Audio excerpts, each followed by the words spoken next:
Taqabbalallahu minna minkum shalihal a'mal wa kullu amin antum bikhair. Semoga Allah SWT senantiasa menerima setiap amal ibadah kita, khususnya bulan Ramadan kemarin, dan setiap aktivitas kebaikan yang kita laksanakan semoga menjadi amal soleh dan diterima Allah SWT. Alhamdulillah Bapak sekalian, kita sudah melewati Ramadan. Kita ucapkan syukur kepada Allah SWT, dan selanjutnya tentunya bahwa sering ada ungkapan bahwa kita itu robbaniyah, orang-orang yang senantiasa berharap kepada Allah Subhanahu wa Ta'ala. Jadi orientasi hidup kita itu adalah untuk Allah Subhanahu wa Ta'ala dan bukan Ramadanian. Jadi ibadah kita, intensitas ibadah kita di bulan Ramadan itu harus tetap terjaga, dilanjutkan di luar Ramadan. Di dalam sirah ataupun di dalam catatan-catatan dari salafus saleh, para sahabat itu bekas di Ramadan itu senantiasa mewarnai kehidupan mereka sampai 6 bulan ke depan. Dan 6 bulan selanjutnya itu rata-ratanya itu mempersiapkan diri untuk menghadapi Ramadan. Jadi memang kehidupannya diwarnai oleh warna Ramadan, artinya kehidupan ataupun kondisi ibadah mereka senantiasa terus terjaga, amal-amalan yang mereka senantiasa lakukan di Ramadan juga terjaga. Jadi setiap tahun, setiap kali menemui Ramadan, maka terjadi peningkatan kualitas ibadah, kualitas amal daripada mereka itu. Nah, mudah-mudahan kita seperti itu, gitu kan. Jadi setelah Ramadan kan amalan saum kita, amalan sholat kita, amalan tilawah kita, zikir kita, kalau di Ramadan 1 hari 1 juz minimal gitu kan, maka di luar Ramadan juga bacaan Quran juga harus terjaga seperti itu gitu. Kalau di dalam Ramadan kita tiap hari taraweh, maka di luar Ramadan juga kita harus melakukan yang sama dengan tahajud gitu. Ya, seperti itu termasuk saumnya. Makanya syariatkan untuk kita di saum itu diikuti oleh sitan min Syawal ya. Saum 6 hari di bulan Syawal. Karena kayomin dahri gitu. Itu seperti saum 1 tahun. Nah, ini dalam rangka mengkondisikan di mana amal ibadah atau kondisi setelah Ramadan terjaga. Yang mudah-mudahan kita juga sekarang nih, kemarin bagaimana ini kajian Ahad di subuh, pray dulu atau lanjut? Yalah, lanjut saja gitu kan, supaya kontinuitasnya itu terjaga, gitu kan, terjaga. Kadang-kadang kan setelah pray itu kadang-kadang mengkondisikannya ini lagi menurun lagi. Jadi suka jet lag. Jet lag.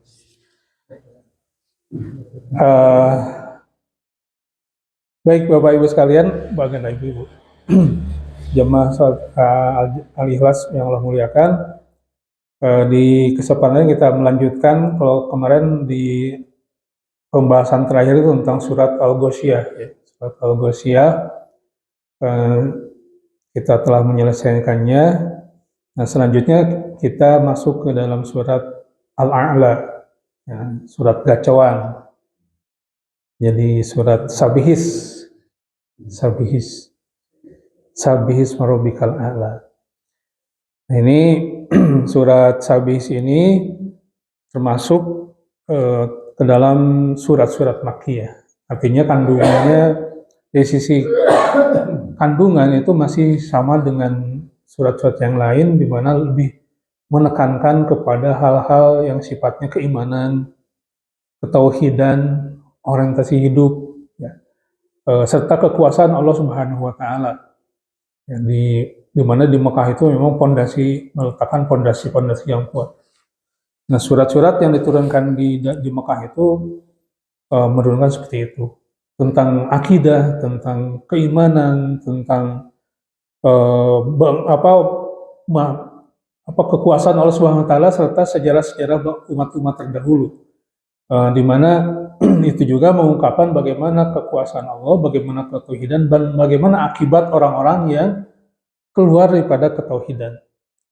Dan ini bagian daripada ijazul Quran, ya, bagian daripada kemujizatan Al-Quran, di mana Al-Quran mengungkapkan kondisi umat-umat terdahulu, yang mengungkapkan sejarah kondisi umat-umat yang terdahulu, ya, bahkan tiga periode atau tiga ini setelah Adam, ya, tiga generasi setelah Adam, yaitu ketika bangsa Nuh, Hud, ataupun Soleh, dan itu diungkap oleh Al-Quran di Mekah.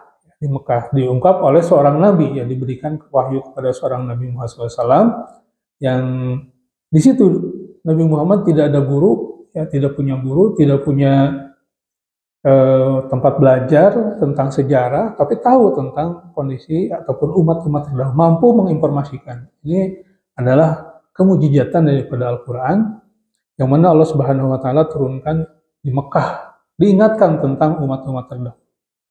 Ya, ini termasuk dalam beberapa surat di dalam yang kita pelajari kemarin, itu tentang bagaimana Allah SWT mengungkapkan tentang umat-umat terdahulu ketika mereka keluar pada tauhid, bagaimana akibat yang ditanggung oleh mereka. Nah, tentunya surat-surat Makkiyah ini akan dibawa, ya, selanjutnya oleh para sahabat atau Nabi Muhammad SAW, diajarkan pula ketika ke Madinah.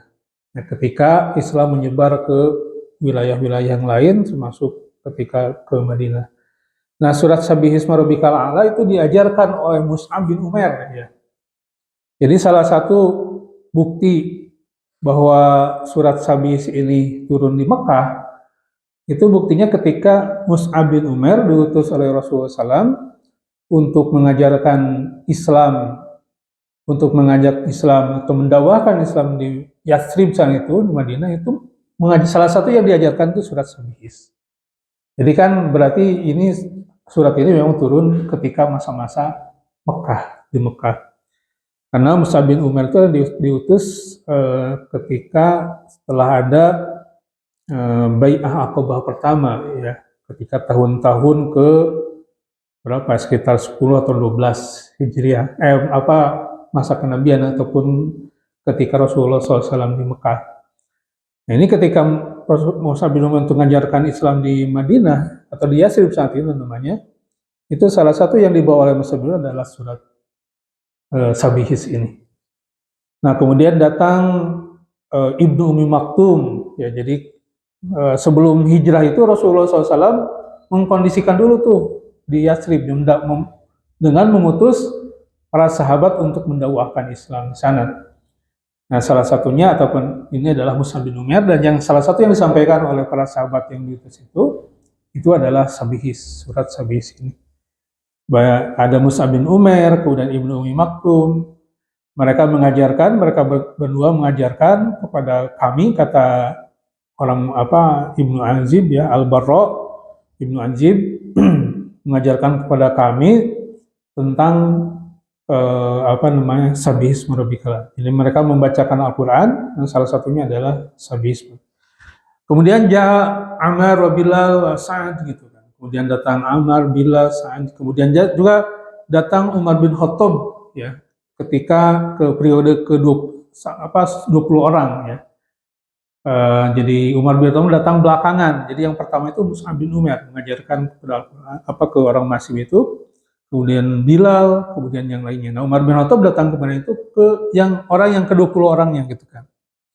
Dan sama Umar juga mengajarkan Sabihis Rabbikal A'la. Ini dari hadis ini menunjukkan bahwa Sabihis Rabbikal A'la itu memang diturunkan di Mekah, ya, di Mekah secara keseluruhan, gitu kan. Tentang satu surat, walaupun memang suratnya tidak turun sekaligus, diturunkan di Mekah beberapa kali, lalu diajarkan di Madinah secara utuh satu surat. Ini tentang bagaimana para sahabat Rasulullah SAW ketika di Madinah mengajarkan itu. Ini menunjukkan juga bahwa inilah surat Sabihis yang diturunkan di Makkah. Nah, kemudian sebagaimana kemarin disebutkan bahwa Sabihis ini juga sering dibaca oleh Rasulullah SAW ketika melaksanakan sholat di hari Jumat, ya, sholat Jumat, kemudian sholat Idul Fitri dan Idul Adha. Jadi salah satu yang selalu sering dibaca oleh Rasulullah SAW ketika melakukan sholat Idul Fitri dan Idul Adha itu rakaat pertamanya Sabbihisma Rabbikal A'la, rakaat keduanya Al-Ghasyiyah. Jadi ini salah satu surat yang sering dibaca Rasulullah SAW. Kemudian kita juga ketahui bahwa Sabihis juga dibaca ketika sholat witir. Ya. Walaupun karena kondisi di kita mah kulhu falak minas gitu. Karena Sabbihisnya dibaca di pas taraweh. Nah, ini kalau Rasulullah di witir selalu ataupun sering membaca Sabbihisma Rabbikal A'la, rakaat pertama, kemudian rakaat kedua kuliah, dan rakaat ketiga Al-Ikhlas kulhu. Jadi kayak gitu saja itu. Jadi 3, jadi surat yang di witir. Jadi Sabihis itu selalu dibaca di witir, di rakaat pertama, di 3 rakaat itu kan rakaat pertama Sabihis, rakaat keduanya kuliah, dan rakaat ketiganya kulhu. Gitu. Ini hadisnya sahih ya. Riwayat Muslim, Abu Daud, Tirmidzi dan Nasai. Jadi Sabihis sering dibaca Rasulullah. Tadi terutama di Idul Fitri, Idul Adha, kemudian di sholat Jumat. Walaupun ada bacaan yang lain juga di sholat Jumat, ada beberapa surat ya, yang dibaca dalam sholat Jumat. Nah, kemudian kalau di witir memang sering dibaca oleh Rasulullah SAW Sabihis ini juga. Begitu beberapa hadis yang menerangkan tentang ataupun bagaimana Sabihis dibaca Rasulullah SAW ketika sholat, dan tadi bagaimana Sabbihisma Rabbikal A'la juga adalah salah satu surat yang dibacakan ketika dakwah pertama Islam masuk ke Madinah, ya, ke Madinah. Jadi kan sebelum hijrah itu kan Rasulullah SAW mengutus para sahabat untuk berdakwah di Madinah terlebih dahulu, ya, untuk mengislamkan orang-orang Yasrib atau orang Madinah selanjutnya.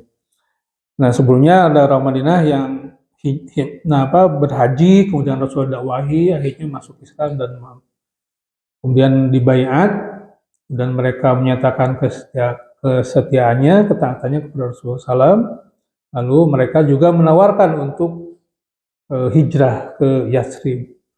Nah, itu kemudian ataupun sebelumnya diutuslah Mus'ab bin Umair ke sana untuk mendakwahi orang-orang Yasrib, untuk mengislamkan orang-orang Yasrib itu. Hanya beberapa tahun itu mampu mengislamkan sebagian besar kaum masyarakat Madinah, dan Rasulullah hijrah ke sana. Nah, ini salah satu yang diajarkan, yang dibacakan oleh sahabat-sahabat yang nulis tadi, ya, Mus'ab, Bilal. Itu mereka berdua tuh mengajarin tentang Sabbihisma Rabbikal A'la, yang menyampaikan Sabbihisma Rabbikal A'la ke masyarakat Madinah. Nah, ini beberapa kondisi ya terkait dengan Sabbihisma Rabbikal A'la. Baik, a'udzubillahi minasyaitonirrajim. Bismillahirrahmanirrahim. Sabbihisma Rabbikal A'la. Bertasbihlah menyebut nama Tuhanmu Al-A'la, yang maha tinggi. Sabbihisma Rabbikal A'la. Jadi sabbaha ataupun sabihis itu mensucikan Allah Subhanahu wa taala.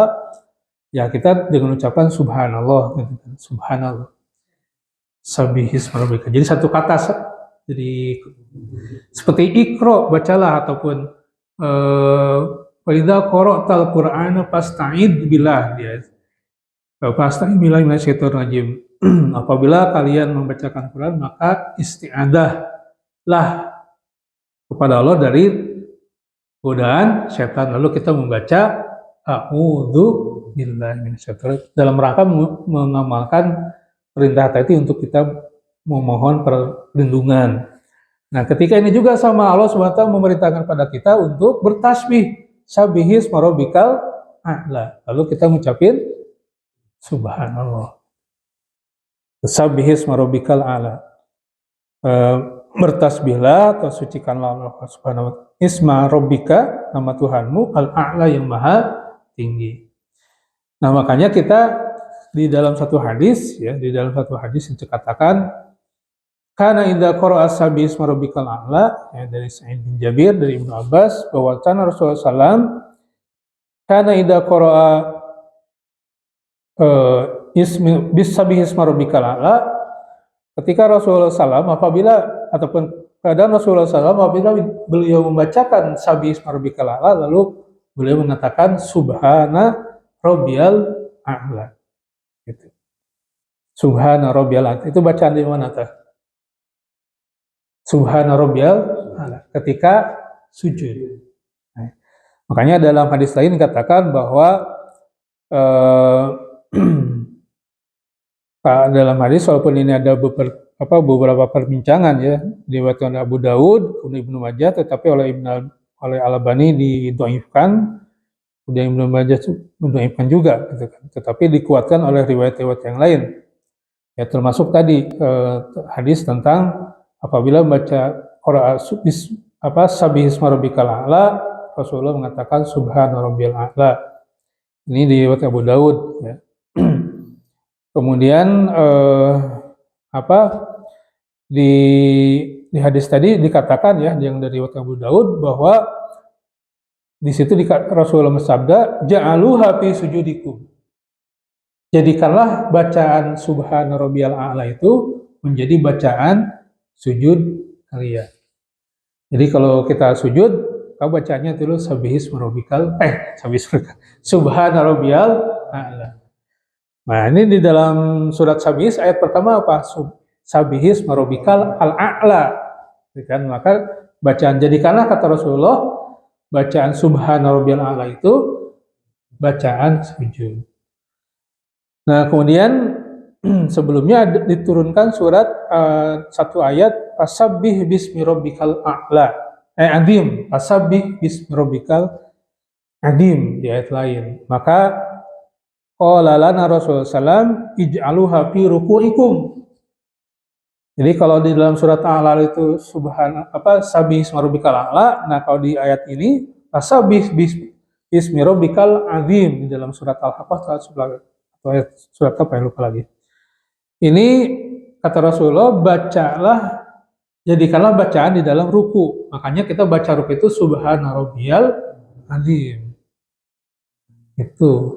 Jadi ini jadi yang menjadi landasan bacaan rukunya subhana rabbiyal azim, kemudian bacaan sujudnya subhana rabbiyal a'la. Ini yang menindaklanjuti ataupun melanjutkan perintah untuk bertasbih kepada Allah SWT di dalam surat Sabihis. Rasulullah ketika Sabihis marubikal a'la maka mengucapkan subhana rabbiyal a'la. Yang selanjutnya kata Rasulullah ij'aluha fi sujudikum. Jadi jadikanlah bacaan itu di dalam sujud kalian. Sujud-sujudnya. Jadi seperti itu. Sabihis marubikal a'la. Nah, kata-kata sabihis ataupun tasbih itu sendiri maknanya adalah kita mensucikan Allah Subhanahu wa taala. Jadi at-tanziyah wa taqdisiyah. Jadi mensucikan, ya membersihkan dan mensucikan Allah Subhanahu wa taala dari yang lainnya. Jadi mensucikan Allah, membersihkan Allah SWT dari yang lainnya, dari segala kekurangan. Makanya ketika kita mendapatkan sesuatu yang menakjubkan, maka kita ucapkanlah subhanallah. Jadi satu kejadian yang memang murni gitu kan, tidak ada yang lainnya kecuali dari Allah SWT itu subhanallah. Memberikan pahala, memberikan seperti bencana, itu kan, ataupun hal yang menakjubkan ataupun yang membuat kita takjub gitu kan, maka ucapkanlah subhanallah. Alam, keindahan alam gitu kan. Ya subhanallah gitu kan. Subhanallah, ataupun hal yang kejadian-kejadian yang memang di luar ini yang menakjubkan kita, maka ucapkanlah subhanallah. Karena itu merupakan keagungan Allah SWT yang memang bersih, artinya kita mensucikan Allah SWT, ya, membersihkan, meniadakan, mensucikanlah dari yang lainnya. Jadi at-tanzih lillah subhanahu wa ta'ala wa taqdiyasihi amma yalika bihi. Jadi dia membersihkan dari segala yang lainnya, dari hal-hal yang baik itu dari kekurangan dan cacatan dan sebagainya. Itu tasbih. Jadi ini menurikan akidah kita bahwa segala sesuatu itu emang terjadi karena Allah Subhanahu wa taala. Itu. Makanya kalau Ustadz siapa? Jadi kalau ada sesuatu ya subhanallah gitu kan. Nah, kalau semua sesuatu itu ada faktor usaha dari manusia, nah ini maka masya Allah gitu. Ini subhanallah. Jadi ayat pertama ini sabihis marobikal a'la. Sucikanlah Robmu yang maha tinggi. Alladzi khalaqa fasawwa, di mana Allah Subhanahu wa taala yang telah menciptakan fasawwa dan menyempurnakan penciptaannya. Jadi Allah Subhanahu wa taala menciptakan segala sesuatu dengan sempurna ya. Kita manusia dengan segala halnya gitu kan.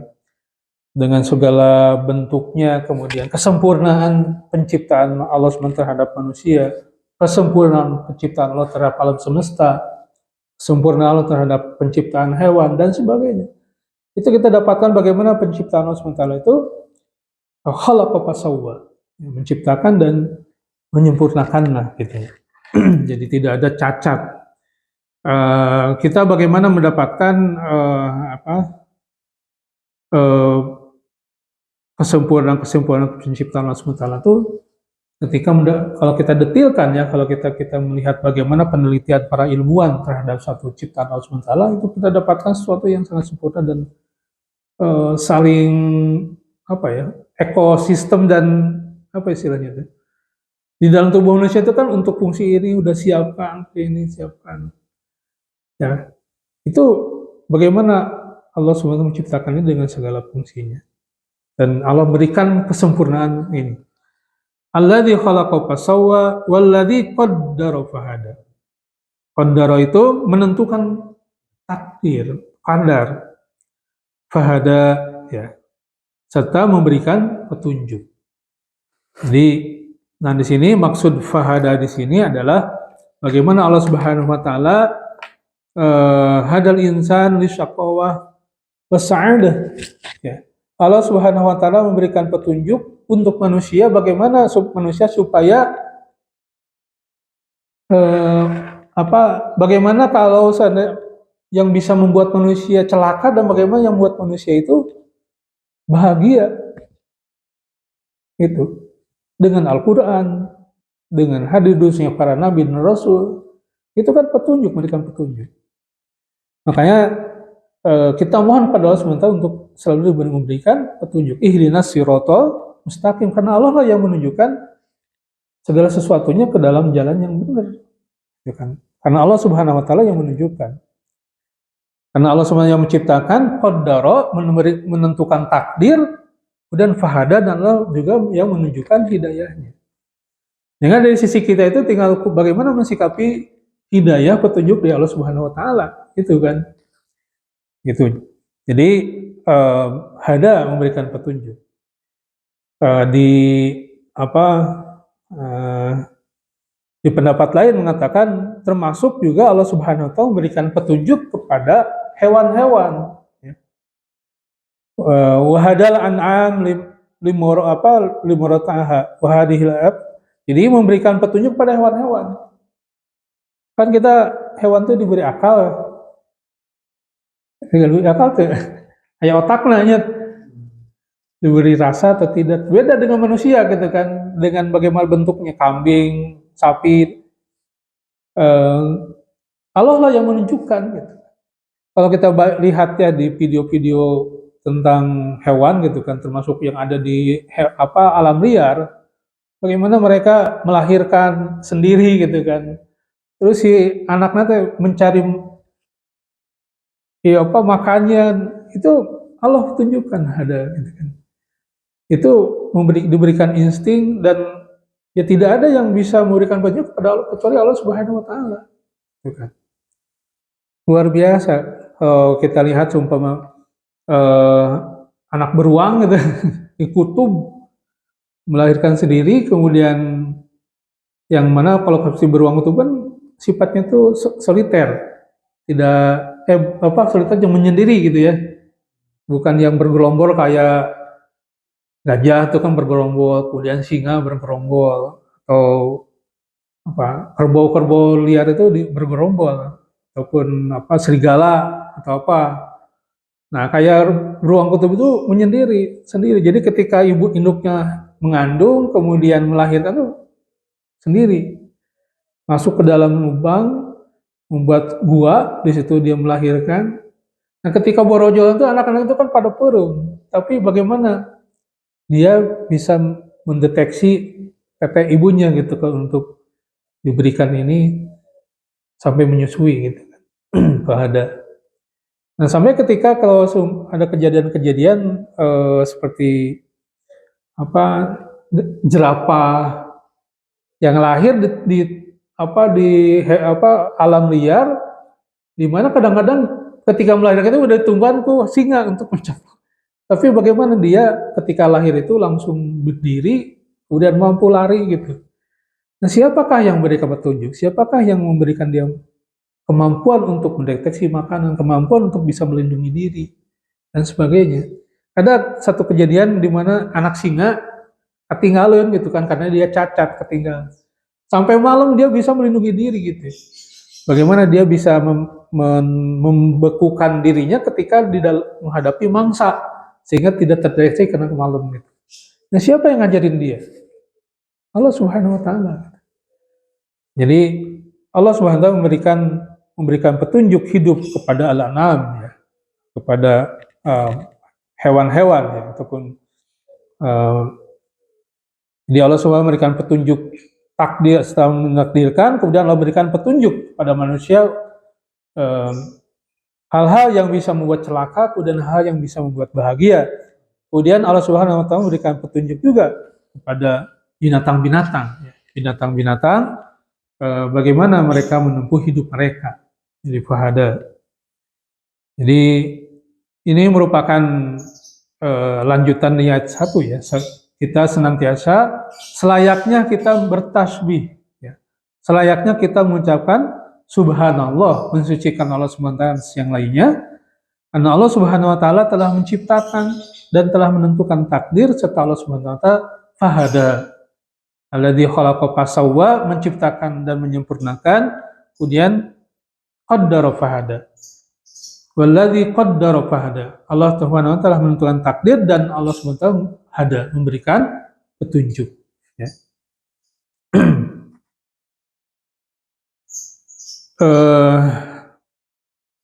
Jadi di sini seperti firman Allah Subhanahu wa taala ketika memberikan ikhbaron an Musa ya. Memberikan kabar dari Musa annahu qala li Fir'aun, di mana dia berkata kepada Fir'aun, Rabbana alladzi a'ta kulla syai'in khalqah tsumma hada. Nah, ini Nabi Musa telah menyampaikan kepada Fir'aun bahwa siapa Tuhanmu, yaitu Tuhan kami adalah Rabbana, Tuhan kami, atau Rabbuna, Tuhan kami ini adalah alladzi a'ta kulla syai'in ya. Di mana Nabi Musa menjelaskan kepada Fir'aun bahwa Tuhan kami adalah Tuhan yang memberikan segala sesuatu ya. A'ta kulla syai'in, yang memberikan kepada segala sesuatu, khalqah ya, yang dia ciptakan, summa hada, dan Allah lah yang memberikan petunjuk kepada setiap makhluknya ya. Jadi yang memberikan segala sesuatu ya, yang kepada yang Allah ciptakan, kemudian Allah memberikan hada, memberikan petunjuk arahan, mengarahkan. Summa hada. Jadi Allah lah yang memberikan petunjuk. Ay qaddara qaddan wa hadal khalaik ilaihi. Jadi Allah SWT menakdirkan takdir kepada setiap makhluk, kemudian Allah berikan petunjuk kepada makhluk-makhluk tersebut. Seperti halnya di dalam satu hadis ya yang dari Ibnu Amr, bahwasanya Rasulullah SAW bersabda, Innallaha qaddara maqadiral khalaik qalba ayyahluqas samawati wal ardi khamsina alf. Ini kata Rasulullah SAW, sesungguhnya Allah telah menentukan takdir setiap makhluk. Qaddara maqadiral khalaik. Jadi Allah telah menentukan takdir semua makhluk sebelum menciptakan langit dan bumi. Bi khamsina alf sana. Jadi 50.000 tahun sebelum penciptaan langit dan bumi, Allah telah menentukan takdir seluruh makhluk. Wa kana arshuhu 'alal ma, dan arasnya itu di atas air. Nah, ini hadis riwayat sahih riwayat Muslim. Jadi Allah SWT qaddara, menentukan takdir, itu telah menentukan takdirnya itu 50.000 tahun sebelum penciptaan langit dan bumi. Jadi takdir orang yang ditentukan sebelum diciptakannya langit dan bumi. Adanya langit dan bumi itu seberapa tahun? Miliaran tahun ya. Oh iya, berarti memang kita tuh menjalankan takdir Allah Subhanahu wa taala ya. Jadi yang takdirna lah gitu. Tapi bukan berarti bernyerah, kita harus mencari menjemput takdir itu gitu kan dengan berusaha. Jadi kalau kita telah Allah tentukan takdirnya, maka kita kan nggak tahu takdir kita bagaimana. Nah, tinggal kita mencari takdir itu. Jadi setelah berusaha serupa upaya, hasil itulah takdirnya. Gitu. Jadi dalam hadis ini Rasulullah SAW mengatakan bahwa Allah telah menentukan takdirnya, takdir setiap makhluk itu 50.000 tahun sebelum penciptaan langit dan bumi.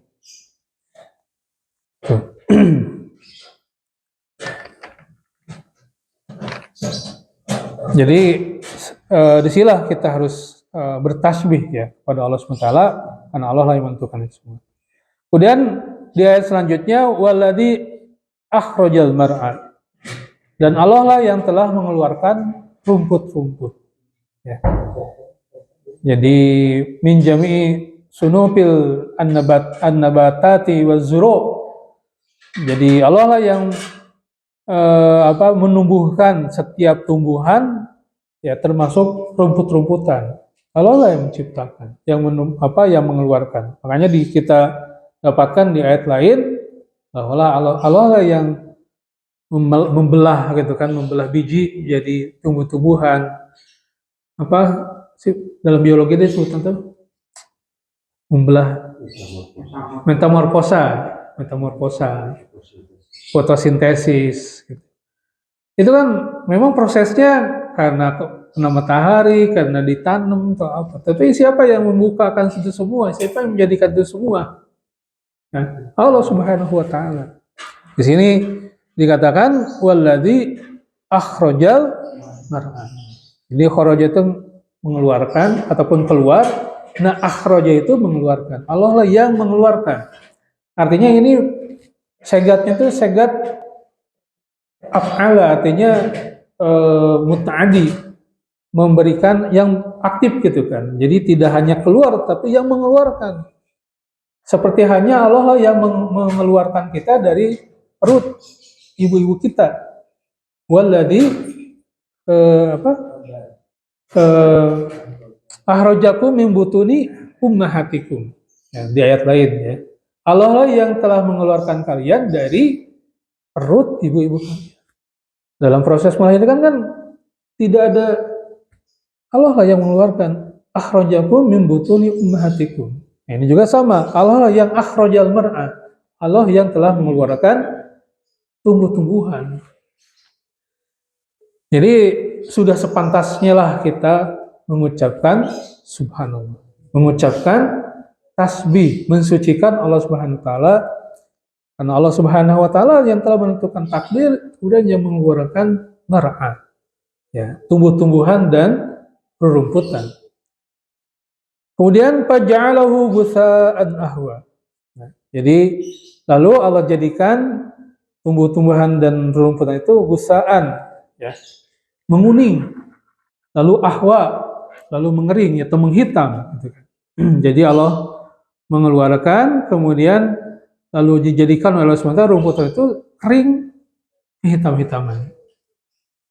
Nah, jadi ya kita bagaimana rumput-rumputan yang hijau kemudian berubah menjadi kering dan hitam, gitu kan. Siapa yang menjadikan itu semua? Allah Subhanahu wa taala. Jadi hasyiman mutaghayyiran, ya, jadi dia berubah.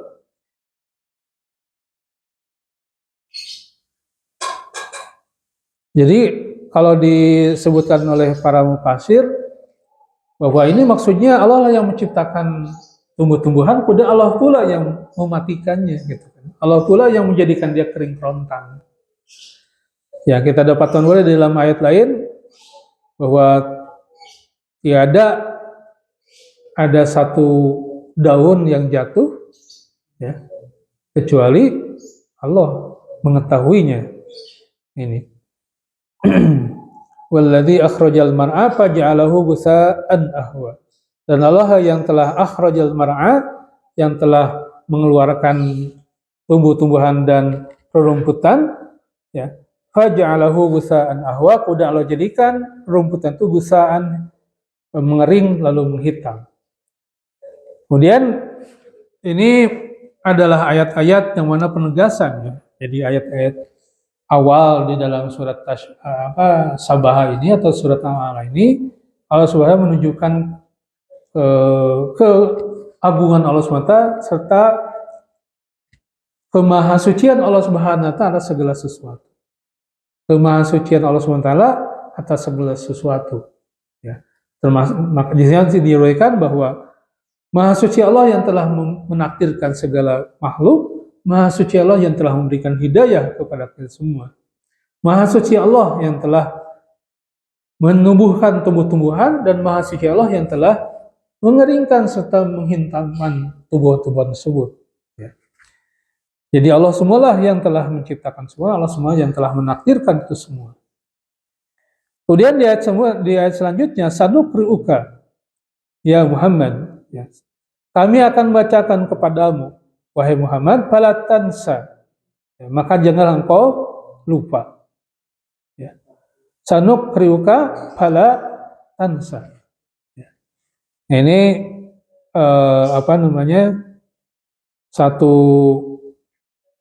penekanan, ya, bahwa Allah lah yang termasuk membacakan, menetapkan ayat-ayat Al-Quran ke dalam diri Nabi Muhammad SAW.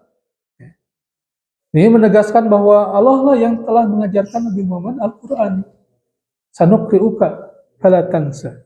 Kami akan menetapkan, membacakan kepada Muhammad fala tansa, dan janganlah kau lupa. Nah, ini bisa jadi perintah Allah Subhanahu wa taala kepada Nabi Muhammad untuk senantiasa menjaga hak Al-Quran. Ya. Atau di sini menunjukkan bahwa Allah telah membacakan Al-Quran dan Allah akan menjaga, dan Nabi Muhammad tidak akan lupa. Tapi di sini bahwa Ibnu Qayyim mengatakan bahwa hada ihbar min Allah Ta'ala wa wa'adun minhu lahu bi'annahu sayuqri'uhu qira'atan la yansaha. Bahwa Allah SWT akan membacakan bacaan Al-Quran ini dan tidak akan melupakannya. Illa masya Allah, kecuali atas kehendak Allah Subhanahu wa taala. Ya. Makanya di dalam satu hadis dikatakan dari Qatadah, kana Rasulullah SAW la yunsi wasan illa masya Allah. Jadi Rasulullah SAW itu tidak merupakan sesuatu kecuali atas takdir Allah. Nah, yang dimaksud adalah falatan saat ini adalah tuntutan, wahai Muhammad, aku akan bacakan pada kamu bacaan Al-Quran dan kamu jangan melupakannya. Ya. Jadi makanya di dalam ini ditunjukkan bagaimana Rasul membacakannya, kemudian bagaimana Rasulullah SAW menjaga Al-Quran ini, ya, menjaga. menjaga Al-Quran ini jangan sampai melupakannya, jangan sampai terlupa. Ya, fala tansa. Kecuali ma yasha Allah rafa'ahu fala 'alaika an tatrakahu. Kecuali Allah SWT menakdirkannya ataupun menuntutnya untuk melupakannya, atau maka tidak ada apa-apa kalau ditinggalkannya. Jadi ini penegasan dari Allah SWT bahwa Allah lah yang membacakan Al-Quran kepada Nabi Muhammad SAW. Allah lah yang telah mengajarkan Al-Quran kepada Nabi Muhammad SAW. Allah lah yang telah menurunkan Al-Quran kepada Nabi Muhammad SAW. Ya. Ini juga menunjukkan bagaimana Al-Quran ini dari Allah Subhanahu Wa Taala, bukan dari yang lainnya, bukan hasil belajar Nabi Muhammad kepada yang lainnya. Makanya salah kalau Al-Quran ini adalah buatan Nabi Muhammad. Salah. Al-Quran itu dari Allah. Ya. Nah, walaupun orang-orang Barat, ya, termasuk para orientalis, ya, orang-orang yang mengkaji tentang ketimuran, itu mengatakan bahwa ini adalah Muhammadisme, gitu kan. Aliran isme, kan ada Marxisme, ada Leninisme, ya, Soekarnoisme dan sebagainya. Nah, beda, bukan. Ya. Makanya di dalam hadisnya juga kita dilarang untuk mengkultuskan. Ya. Jadi seolah-olah ini bukan, Nabi Muhammad itu menyampaikan saja. Allah lah yang mengucapkannya. Ya. Melalui Jibril. Sanuqri'uka fala tansa. Kami akan membacakan kepadamu, fala tansa, jangan engkau melupakannya. Ini memperkuat keimanan kita. Kita harus lebih kuat pada Al-Quran ini, memperkuat keimanan kita kepada Rasulullah Nabi Muhammad SAW, memperkuat keimanan kita kepada kenabian Nabi Muhammad SAW. Jadi memperkuat pada keimanan kita pada Al-Quran, kebenaran dari Allah SWT, original, ya, dan memperkuat keimanan kita kepada kenabian dan kerasulan Nabi Muhammad SAW. Bahwa dia adalah seorang Rasul, seorang diutus yang diberikan kepada beliau wahyu. Ya. Jadi keimanan pada Al-Quran bagaimana? Karena Al-Quran telah tadi yang Nabi Muhammad tidak akan melupakannya, ya, sehingga terjaga. Ya. Di di ayat dikatakan bahwa Allah lah yang akan menjaga Al-Quran ini. Gitu kan. Jadi Allah akan menjaga Al-Quran ini, tidak akan, makanya sampai hari kiamat itu akan terjaga keorisinilitas Al-Quran. Orisinilitas Al-Quran ini akan terjaga. Ya, ketika ada pihak-pihak yang akan merubah, itu ketahuan. Ya. Salah satunya apa? Dengan dimunculkannya para hafidh, gitu, hafidhul Quran, para penjaga Quran. Nah, para hafidh karena itu termasuk, ada juga mengatakan termasuk ayat-ayat yang dinasah, ya, yang dihapus. Ya, ada ayat-ayat yang dihapus, itu termasuk ada kategori ila masya Allah, kecuali apa yang telah ditetapkan, dikehendaki Allah SWT untuk dilupakan. Jadi adalah bagian daripada kemahasucian Allah adalah di mana Allah Subhanahu wa taala membacakan Al-Quran, mengajarkan Al-Quran kepada Nabi Muhammad SAW. Nah, ini Al-Quran adalah petunjuk. Kalau di dalam ayat tadi, qaddara fahada, yang menakdirkan manusia, takdirnya, kemudian hada, memberikan petunjuk. Dengan apa? Al-Quran. Ya. Ya, makanya Al-Quran itu harus dijadikan petunjuk. Nah, kita kan kadang suka, bagaimana menjadikan Al-Quran menjadi petunjuk? Ya.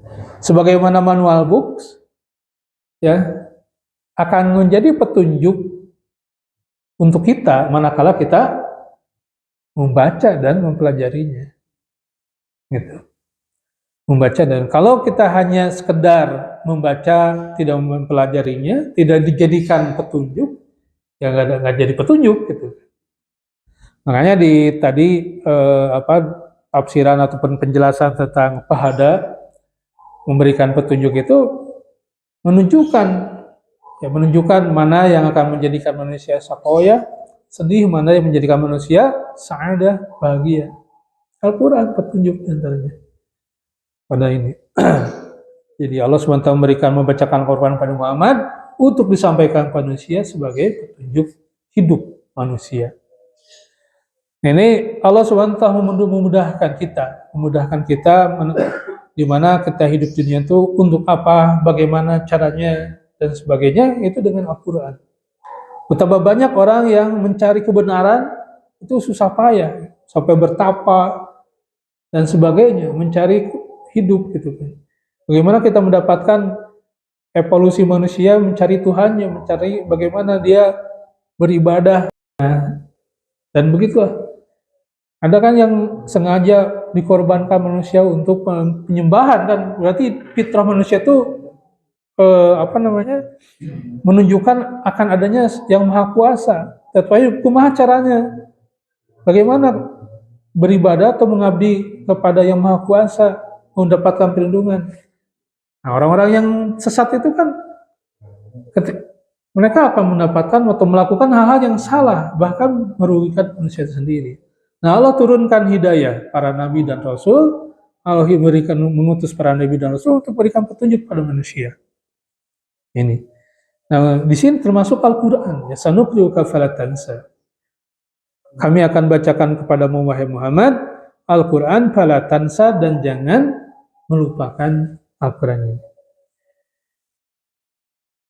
Innahu ya'lamul jahra wa ma yakhfa. Sesungguhnya Allah lah yang mengetahui yang nampak dan yang tersembunyi. Ya'lamu ma yajharu bihil ibad wa ma yukhfunahu minal aqwalihim wa af'alihim. Ya, jadi Allah mengetahui apa yang dimunculkan oleh seorang hamba, ya, baik itu dari perbuatan maupun perkataannya. Ya. Tidak ada yang tersembunyi dari Allah SWT atas segala sesuatu.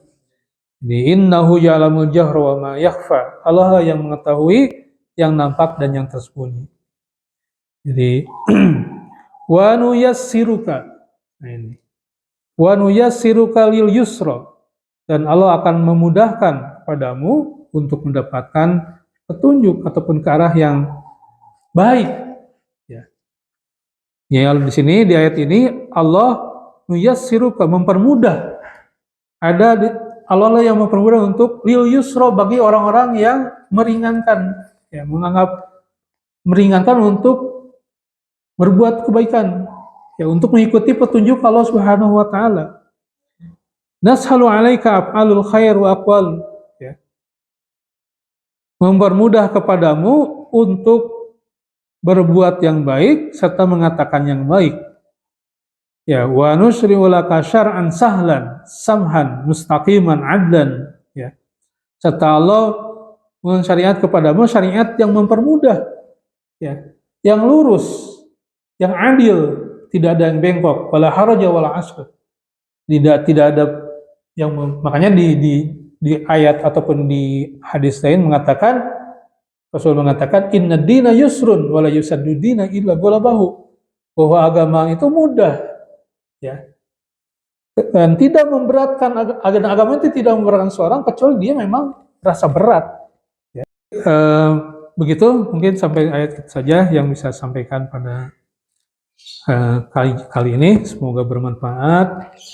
Lebih kurangnya mohon maaf. Billahi taufiq wal hidayah. Assalamualaikum warahmatullahi wabarakatuh.